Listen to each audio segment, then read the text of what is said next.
بسم اللہ الرحمن الرحیم۔ شروع اللہ کے بابرکت نام سے جو بڑا مہربان نہایت رحم والا ہے۔ میں ابوذر سے ملا، وہ ایک جوڑا پہنے ہوئے تھے اور ان کا غلام بھی جوڑا پہنے ہوئے تھا۔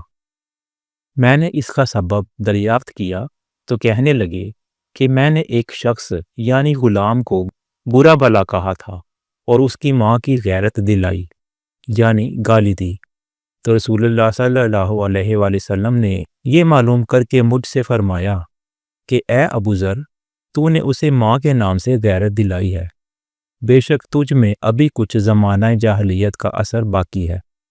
یاد رکھو، ماتحت لوگ تمہارے بھائی ہیں، اللہ نے اپنی کسی مصلحت کی بنا پر انہیں تمہارے قبضے میں دے رکھا ہے، تو جس کے ماتحت اس کا کوئی بھائی ہو تو اس کو بھی وہی کھلائے جو آپ کھاتا ہے، اور وہی کپڑا اسے پہنائے جو آپ پہنتا ہے، اور ان کو اتنے کام کی تکلیف نہ دو کہ ان کے لیے مشکل ہو جائے، اور اگر کوئی سخت کام ڈالو تو تم خود بھی ان کی مدد کرو۔